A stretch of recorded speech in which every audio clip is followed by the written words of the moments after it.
일단 이제 선크림 하면 이제 가장 먼저 나오는 게 자외선 종류가 여러 가지 있다.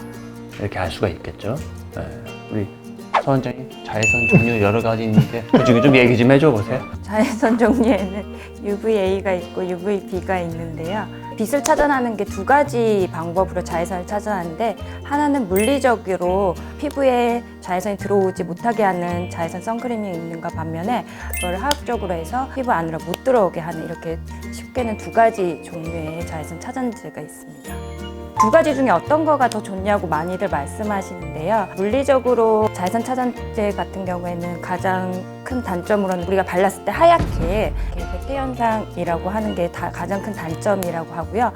화학적으로 하는 거는 백태 현상은 나타나지 않지만 조금 예민하신 분들 같은 경우에는 자외선 선크림으로 해서 약간 피부에 트러블이 생길 수 있다는 게 단점으로 알려져 있습니다.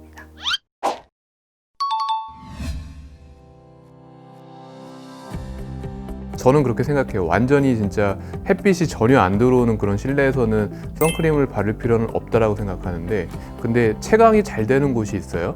그럴 때는 이제 그 창을 통해 가지고서도 UVA 같은 경우에는 투과를 하거든요. 그러니까 창을 통해서 들어오는 UV를 차단하기 위해서는 채광이 잘 되는 그런 곳에서 생활하시는 분들은 선크림을 바르는 게 좋은데, 선크림 중에서도 화학적, 물리적으로 나눌 수도 있지만 UVA, UVB를 갖다 차단하는 것도 중요하거든요. 그래서 UVA 차단 지수가 플러스 3, 4까지 나와 있는데, 그렇게 좀 높은 걸 사용하는 것도 도움이 될 수가 있는 거거든요.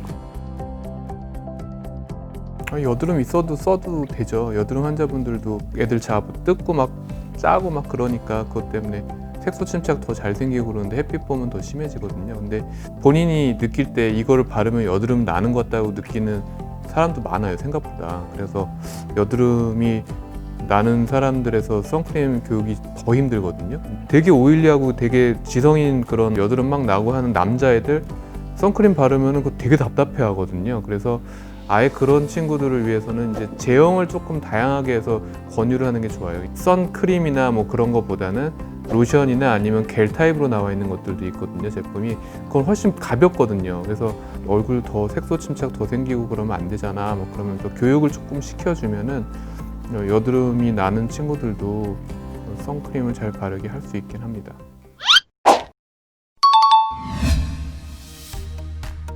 SPF가 뭐냐면 저게 선 프로텍션 팩터, 이거의 약자거든요. 그러면 이제 어떻게 이해를 하면 좋냐, 딱 알고 계실 게 숫자가 높으면 차단력이 높다, 이것도 사실이고 차단 시간도 오래 간다, 이것도 사실이에요.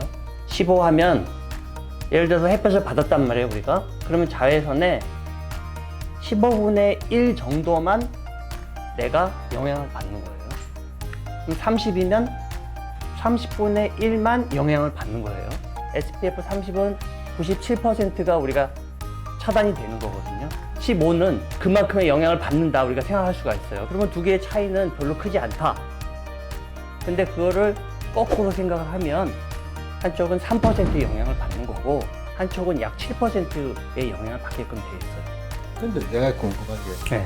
일반인들이 제일 궁금한 게 뭐냐면 도대체 뭘 사용해라는 거지. 15하고 30하고 50이 있으면은 그냥 50 사용하면 모든 게 해결되는 것처럼 보이잖아.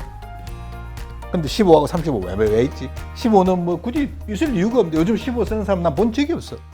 제가 생각할 때는 이제 SPF 15나 그런 쪽은 많이 없어질 거예요, 제품군이. 왜냐면은 예를 들어 화장을 할 때 여자분들이 메이크업 베이스로 만약에 선크림을 쓰면은 백탁 현상이 너무 심하면 그게 또 애매해지거든요. 그러니까 SPF 높은 걸 못 쓰시는 분들이 있었어요. 그러면 그럴 때 낮은 걸 사용하고 그런 경우가 있었는데, 요즘은 제품 자체가 그렇게 문제가 안 생기거든요. 그러니까 점점 그 높은 차단 지수를 갖는 제품만 남지 않을까 하는 게 제 생각이기도 해요.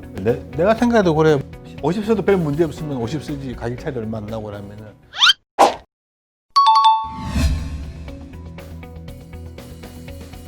보통 저는 두 가지 얘기하는데, 바르는 시간, 그 다음에 바르는 양. 사실은 바르는 양이 훨씬 중요하다고 생각해요. 우리 교과서적으로는 그 티스푼 정도 발라야 된다고 하거든요. 실제로는 그것보다 훨씬 작게 바르고 있고 얼굴의 센터 쪽 위주로만 바르고 있다. 바깥쪽. 실제로 센터는 모자가 가려주기 때문에 바깥쪽을 훨씬 더 많이 발라야 된다. 그리고 튀어나와 있는 광대, 그 다음에 코끝, 여기만 많이 타시는 분이니까 여기 손등 바르는 시간 30분 전. 30분 전에 30분 전에 발라라고 되어 있는데 사실은 30분 전에 바르는 것도 중요하지만 중간에 또 덧바르는 거를 항상 강조하고 있죠. 남자들 보면은 실수를 하다 보면은 좀 발랐어. 다른 분은 좀 깨끗해. 귀는 잘 안 발라. 귀가 농부야, 농부. 그분은 30대인데 귀는 거의 한 60대 이런 분들이 상당히 많아요. 땀을 많이 흘리는 운동을 하거나 이러면은 심지어는 1시간 단위로 발라라. 땀이 무지 많이 흘리면은 그냥 그다음에 그냥 일반적인 운동을 한다. 아마 2시간 정도. 특히 남자분들 특히 운동, 등산, 낚시 얼굴은 바르는데 귀를 안 발려.